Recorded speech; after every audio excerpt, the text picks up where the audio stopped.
আসসালামু আলাইকুম। এখন শুনবেন সংবাদ শিরোনাম।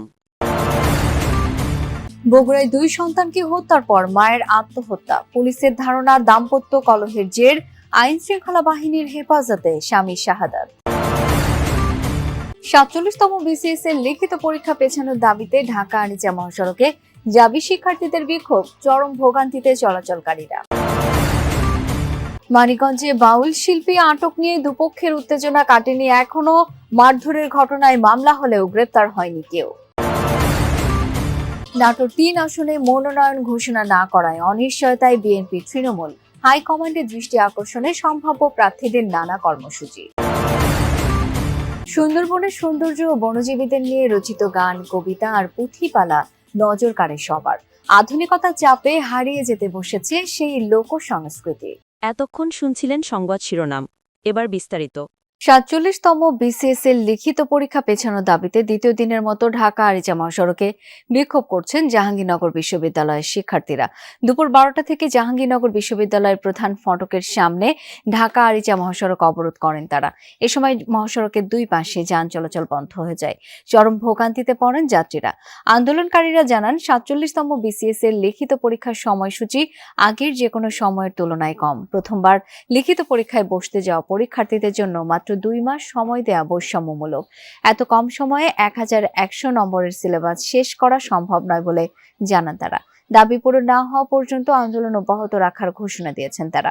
এর আগে গতকালও আধা ঘন্টার জন্য সড়ক অবরোধ করে রাখেন তারা।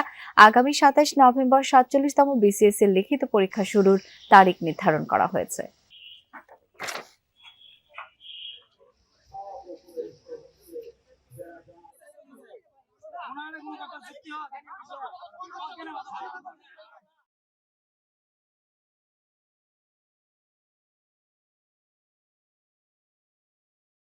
দুই মাসে কখনোই একটা সিলেবাস কমপ্লিট হয় না। তারা জানে কিনা আমার জানা নেই।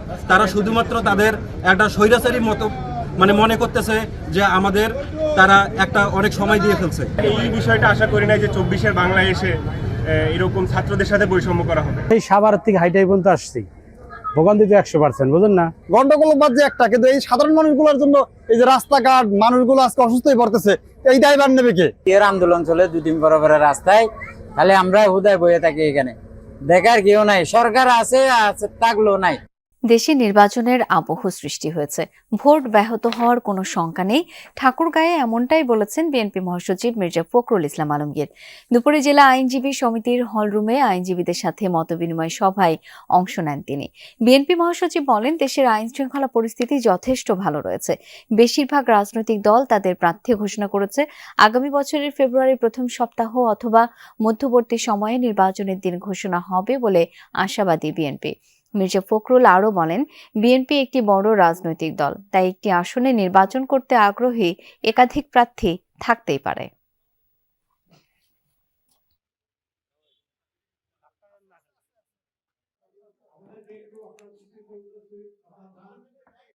আমরা অত্যন্ত আশাবাদী যে কোনো রকম ঝামেলা ছাড়াই 26 ফেব্রুয়ারির প্রথম দিকে বা মধ্যবর্তী সময়ে নির্বাচন অনুষ্ঠিত হবে। আইনশৃঙ্খলা পরিস্থিতির বিষয়ে আমি মনে করি যে যথেষ্ট উপযোগী আছে, ভালো আছে, কারণ এখন আর এমন কোনো পরিস্থিতি নাই যেখানে আপনার নির্বাচন ব্যাহত হবে। নাটোরের 4টি আসনের মধ্যে 3টি আসনে সম্ভাব্য প্রার্থী ঘোষণা করেছে বিএনপি। এর মধ্যে নাটোর 3 আসনে এখনো কারো নাম ঘোষণা না করায় প্রার্থী ও সমর্থকদের উদ্বেগ উৎকণ্ঠার শেষ নেই। প্রার্থীরা দলের নীতি নির্ধারকদের দৃষ্টি আকর্ষণে মিছিল, সমাবেশ, 31 দফা নিয়ে জনগণের কাছাকাছি যাওয়া সহ পালন করছেন নানা কর্মসূচি। সাধারণ ভোটারদের প্রত্যাশা, গুরুত্বপূর্ণ এই আসনটিতে দল যোগ্য ব্যক্তিকেই মনোনয়ন দেবে, যাতে দলীয় প্রার্থীর বিজয় সুনিশ্চিত হয়। গেল 3 নভেম্বর সারা দেশে 237 আসনের মধ্যে নাটোরের 3টি আসনে প্রার্থী ঘোষণা করে বিএনপি। তবে সিংড়ায় নাটোর 3 আসনে এখনও প্রার্থী চূড়ান্ত করেনি দলটি। আসনটিতে দলীয় মনোনয়ন প্রত্যাশী 5 জন। এরা হলেন 2008-এর আগে টানা 3 বারের এমপি ও দলের নির্বাহী কমিটির সদস্য কাজী গোলাম মোর্শেদ, উপজেলা বিএনপির সাবেক আহ্বায়ক আনোয়ারুল ইসলাম আনু, জেলা বিএনপির যুগ্ম আহ্বায়ক দাউদার মাহমুদ, মুক্তিযোদ্ধা প্রজন্ম দলের কেন্দ্রীয় সাধারণ সম্পাদক ব্যারিস্টার ইউসুফ আলী ও ঢাকা বিশ্ববিদ্যালয়ের জিয়া ছাত্র পরিষদের সাবেক আহ্বায়ক এনায়েত করিম রাঙা। দলের নীতি নির্ধারণী পর্যায়ে নিজেদের অবস্থান জানান দিতে সমর্থকদের নিয়ে প্রায় প্রতিদিনই মিছিল, মিটিং, সভা সমাবেশে নিজেদের ব্যস্ত রাখছেন মনোনয়ন প্রত্যাশীরা। সন্ত্রাস, দুর্নীতিমুক্ত একটা নতুন বাংলাদেশ গড়ার যে স্বপ্ন দেখছি আমরা, সেই বাংলাদেশ গড়ার আমি একজন সাধারণ কর্মী হয়ে আপনার আমার নেতার পাশে দাঁড়াতে চাই। বিগত 5 বছর ফ্যাসিস্ট বিরোধী আন্দোলনে নিজেকে সকল কাজে সক্রিয় রেখেছি। আমি বিশ্বাস করি যে আমার প্রিয় নেতা, দেশনেতা তারেক রহমান সাহেব আমাকেই মনোনয়ন দিয়ে।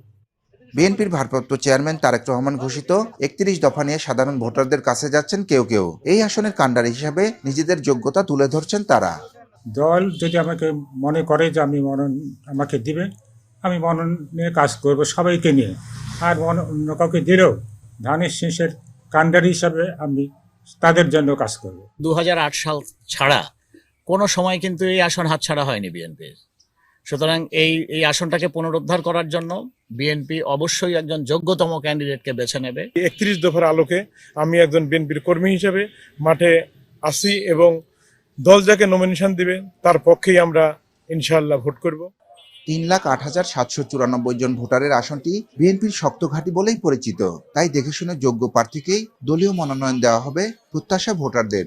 শিক্ষিত, নিষ্ঠাবান, সৎ এবং দুর্নীতিমুক্ত, তার মানে এক কথায় ক্লিন ইমেজে প্রার্থী তিনি সিলেক্ট করবেন। গ্রুপিং এর কারণে সিংড়াতে প্রার্থী সিলেক্ট করতে একটু কষ্ট হচ্ছে এবং আমরা সাধারণ জনগণ খুবই বিভ্রান্তের মধ্যে আছি। এই জন্য একটা সুন্দর প্রার্থী চাই, যে এই 17 বছর আন্দোলন করেছে, সংগ্রাম করেছে, মিছিল করেছে। শক্ত অবস্থান থাকলেও সিংড়া বিএনপি কয়েক ভাগে বিভক্ত। তাই তৃণমূলের নেতাকর্মীরা চান দল ঐক্যবদ্ধ রেখে ধানের শীষের জয় নিশ্চিত করতে পারবে এমন কেউ মনোনয়ন পাক। বিএনপি ছাড়াও নাটোর 3 আসন থেকে জামায়াত, এনসিপি ও ইসলামী আন্দোলন প্রার্থীরা নির্বাচনে অংশ নেবেন। কুমিল্লার লাকসামে এক তরুণের মরদেহ উদ্ধার করেছে রেলওয়ে পুলিশ। সকালে গন্ডামারা জবাইখানা এলাকায় রেল লাইনের পাশে মঈনুদ্দিন অন্তরের মরদেহ পাওয়া যায়। তার বাড়ি লাকসামের গোবিন্দপুর ইউনিয়নের মোহাম্মদপুর গ্রামে। লাকসাম রেলওয়ে থানার ওসি জানান, নিহতের মুখে ও মাথায় আঘাতের একাধিক চিহ্ন রয়েছে। প্রাথমিকভাবে ধারণা করা হচ্ছে অন্তরকে হত্যা করে মরদেহ রেল লাইনের পাশে ফেলে যায় দুর্বৃত্তরা। মরদেহ উদ্ধার করে ময়নাতদন্তের জন্য হাসপাতালে পাঠিয়েছে পুলিশ। লক্ষ্মীপুরের রামগঞ্জে দোকানে ঢুকে এক ব্যবসায়ীকে কুপিয়ে হত্যা করা হয়েছে। সকালে উপজেলার ভোলাকোট ইউনিয়নের নাগমুদ বাজারে এই ঘটনা ঘটে। পুলিশ জানায়, প্রতিদিনের মতো সকালে দোকান খোলেন আনোয়ার হোসেন। এ সময় ইউসুফ নামের স্থানীয় এক যুবক দোকানে গিয়ে আনোয়ারের সাথে বাগবিতণ্ডায় জড়ায়। এক পর্যায়ে তাকে এলো পাতারি কুপিয়ে পালিয়ে যায় ইউসুফ। উদ্ধার করে হাসপাতালে নেয়ার পথে মৃত্যু হয় আনোয়ারের। কী কারণে এই হত্যাকাণ্ড তা এখনো নিশ্চিতভাবে জানা যায়নি। অভিযুক্ত ইউসুফকে ধরতে অভিযান চলছে বলে জানিয়েছে পুলিশ।